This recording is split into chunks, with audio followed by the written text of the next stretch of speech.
Football Universe. Kroasia adalah negara yang di tahun 1998 baru saja merdeka 7 tahun, tetapi mereka mampu lolos ke Piala Dunia. Dan kisah mereka di Piala Dunia 1998 adalah salah satu yang selalu dikenang.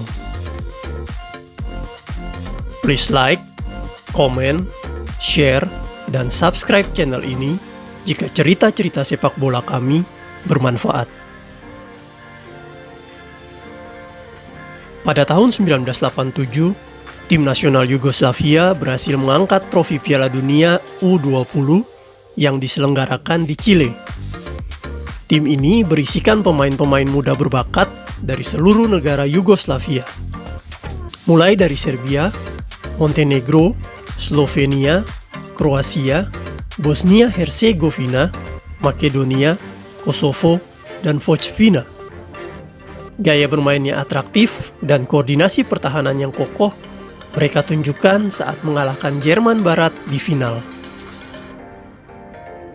Karena prestasi ini, tim nasional Yugoslavia senior kemudian memanggil beberapa dari anak-anak muda berbakat di tim U20 tersebut untuk bermain di Piala Dunia 1990 yang waktu itu diselenggarakan di Italia.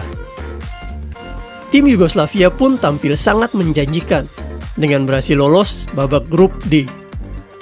Kemudian mereka mengalahkan Spanyol di 16 besar, tetapi sayang, langkah mereka terhenti di babak perempat final. Tim Yugoslavia di Piala Dunia 1990 mendapat perhatian khusus karena mereka memiliki anak-anak muda berbakat, dan banyak pengamat sepak bola waktu itu memprediksi bahwa di Piala Eropa atau Piala Dunia selanjutnya, mereka menjadi salah satu calon juara. Akan tetapi setahun setelah Piala Dunia 1990, terjadi pergolakan besar di negara Yugoslavia. Ketidakstabilan politik dan lemahnya pemerintahan waktu itu membuat beberapa negara bagian seperti Slovenia, Bosnia, Makedonia, dan Kroasia memilih untuk berpisah dari Yugoslavia dan mendeklarasikan kemerdekaan.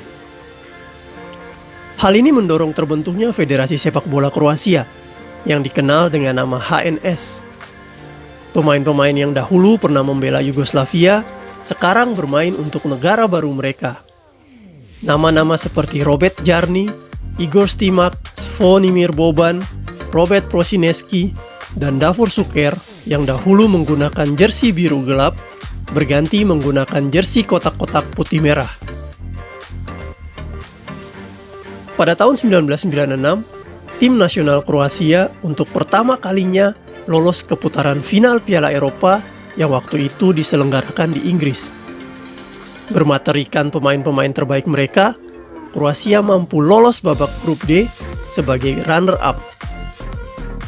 Akan tetapi langkah mereka harus terhenti di babak perempat final setelah kalah dari Jerman Barat. Tetapi penampilan Kroasia di kompetisi tersebut mendapat pujian banyak orang karena Piala Eropa 1996 adalah kejuaraan internasional pertama bagi negara kecil ini. Setelah Piala Eropa 1996 berakhir, tim nasional Kroasia bersiap untuk menghadapi kualifikasi Piala Dunia 1998 di Prancis. Kroasia waktu itu tergabung di grup bersama Denmark, Yunani, Bosnia-Herzegovina, dan Slovenia. Kualifikasi tersebut berlangsung dari tahun 1996 sampai 1997, dan Kroasia akhirnya berada di posisi runner-up di bawah Denmark. Hal ini membuat mereka harus melakukan pertandingan play-off melawan Ukraina, dan pada play-off tersebut mereka mampu menang serta mengantarkan mereka pada Piala Dunia pertama mereka di Prancis. Pelatih Miroslav Blažević adalah pelatih yang sangat dekat dengan pemain-pemainnya di dalam dan di luar lapangan. Sejak tahun 1994, dia telah diberikan kepercayaan untuk membangun fondasi utama tim nasional Kroasia, dan dia berhasil melakukannya dengan baik. Bersamanya, pemain-pemain Kroasia mampu bermain sebagai sebuah keluarga, dan Blažević juga menanamkan nilai-nilai nasionalisme di dalam tim ini, sehingga ketika di lapangan para pemain bermain dengan semangat untuk memberikan yang terbaik bagi negara Kroasia. Blažević memilih formasi 1-3-5-2 sebagai formasi dasar Kroasia. Pada waktu itu, kebanyakan peserta Piala Dunia memilih untuk bermain dengan formasi 1-4-4-2, 1-4-3-3, ataupun 1-4-3-1-2 yang menggunakan 4 back. Sementara Kroasia bermain dengan menggunakan 3 back. Tetapi keteguhan Blažević menerapkan formasi 1-3-5-2 di timnas Kroasia bukannya tanpa alasan. Ia tahu benar kalau formasi ini bakal sesuai dengan karakter dan gaya bermain pemain-pemain Kroasia. Dan formasi tersebut telah ia gunakan sejak kualifikasi Piala Eropa 1996. Di bawah mister gawang, Blažević menempatkan kiper tangguh asal Dinamo Zagreb, yaitu Dražen Ladić. Di depannya terdapat trio back solid, yaitu Bilić, Igor Stimac, dan Dario Simic atau Zvonimir Soldo.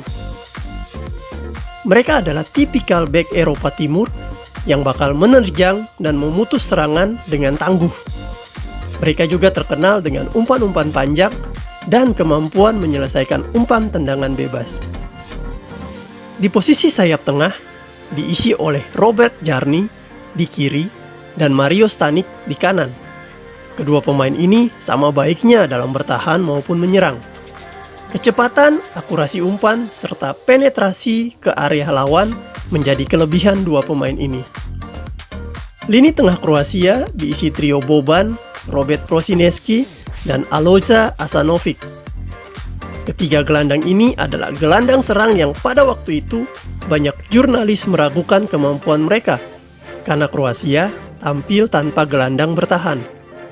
Tetapi ternyata tiga gelandang serang ini mampu juga bertahan sama baiknya dan selalu bergantian saat membangun serangan dan bertahan.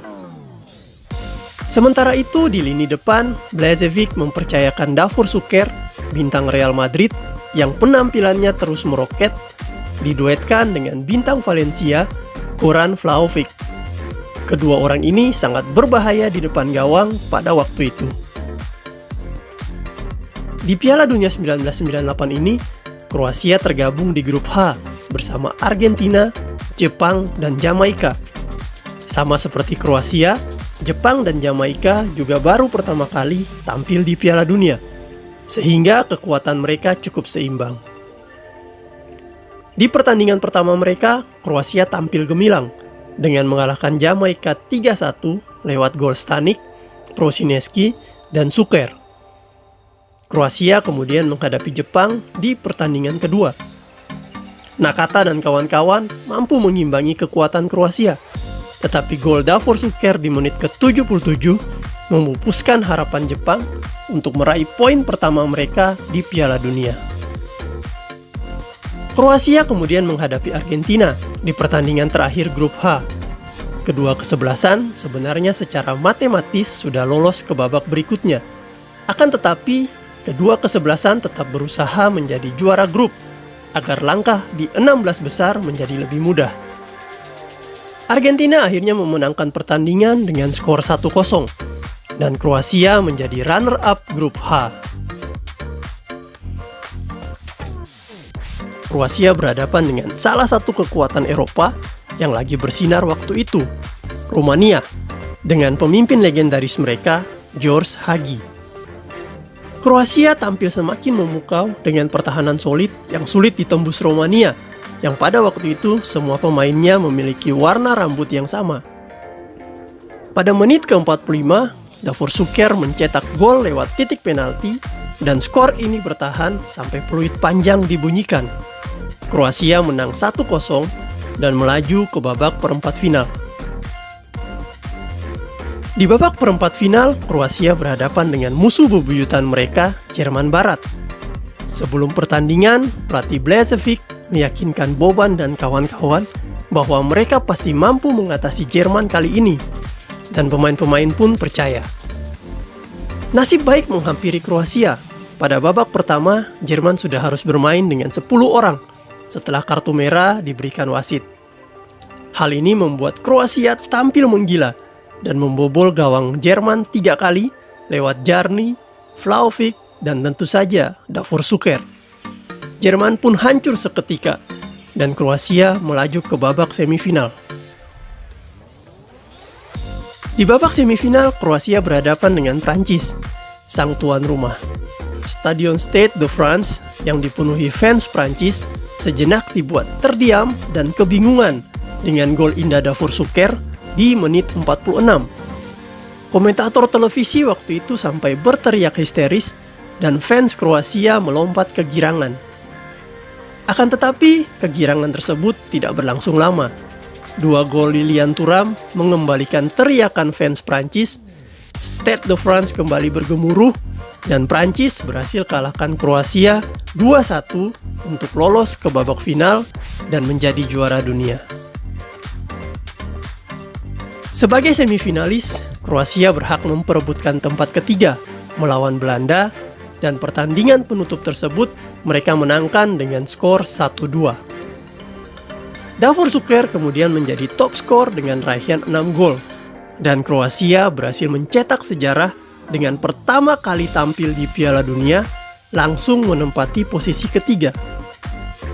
Permainan oportunis, inovatif, sekaligus mematikan membuat Kroasia diagung-agungkan oleh warganya. Mereka disambut layaknya pahlawan ketika pulang ke kampung halaman, karena berhasil membuat nama Kroasia terdengar ke seluruh penjuru dunia. Saya memiliki banyak pemain hebat yang dipenuhi semangat patriotisme. Mereka pemain yang siap melakukan hal-hal besar untuk negaranya. Salah satu kelebihan terbesar Kroasia dalam olahraga adalah patriotisme, ucap Blažević.